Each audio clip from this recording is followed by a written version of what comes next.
اسلام حقوق بتاتا ہے، رشتہ داروں کے حقوق ہیں، پڑوسیوں کے حقوق ہیں۔ اچھا، پڑوسیوں کے حقوق کے بارے میں تو اتنے ناسمجھ ہیں، اتنے نادان ہیں کہ کچھ نہ پوچھیں۔ پڑوسی کا حق ہے۔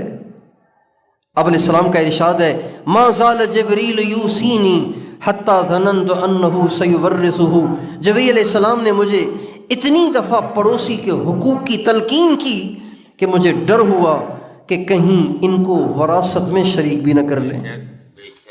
اتنا پڑوسی کا حق ہے، پڑوسی کا اتنا حق ہے، پڑوسی کا حق ہے، پڑوسی کو آپ سے تکلیف نہ پہنچے۔ اب علیہ السلام فرماتے ہیں، واللہ لا یؤمن، واللہ لا یؤمن، اللہ کی قسم وہ مومن نہیں، اللہ کی قسم وہ مومن نہیں۔ کون؟ من لا یأمن جارہ بوائقہ، جس کے پڑوسی اس سے پریشان ہو، وہ مومن نہیں ہے، وہ مومن نہیں ہے۔ پڑوسی کا حق بتایا، بہنوں بھائیوں کا حق بتایا۔ بہنوں کا حق، بیٹیوں کا حق دینے کا تو رواج ہی نہیں ہے۔ لوگ اپنی بیٹیوں کو زیور بنا کے دے دیتے ہیں، جب ان کی رخصتی ہوتی ہے کہتے ہیں بس یہی حق ہو گیا، حق نہیں دیتے۔ جائیدادیں بیٹوں میں بٹتی ہیں، بیٹوں میں تقسیم ہوتی ہیں، بیٹیوں کو کچھ نہیں دیتے، بہنوں کو کچھ نہیں دیتے۔ باپ مر گیا، بھائیوں نے آپس میں ہی بٹوارا کر لیا اور بہنوں کو چھوڑ دیا۔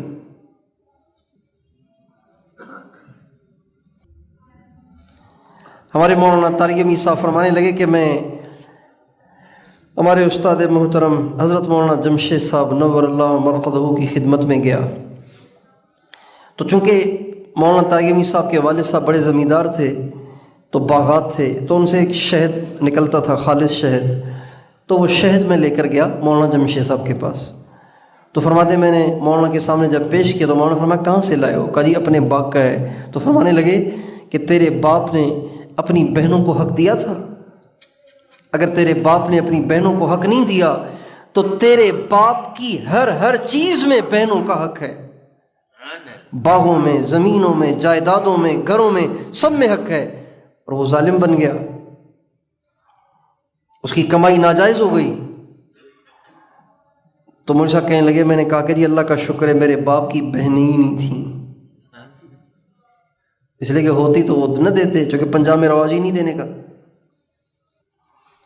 مولانا نے اگلا سوال کیا، مولانا فرمایا تیرے دادا نے اپنی بہنوں کو حق دیا تھا؟ کہ میرے دادا تو میری پیدائش سے پہلے ہی فوت ہو گئے، مجھے کیا پتا کہ انہوں نے دیا تھا یا نہیں دیا تھا۔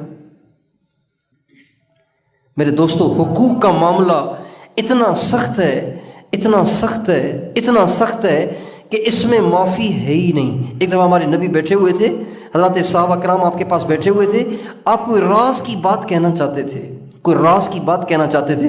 آپ نے فرمایا تم میں سے کوئی ایسا تو نہیں جس نے کسی سے تعلق توڑ رکھا ہو، کسی رشتہ دار سے تعلق توڑ رکھا ہو؟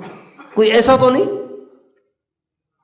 اگر کوئی ایسا نہیں ہے تو میں دل کی بات کہوں گا، ورنہ نہیں کہوں گا۔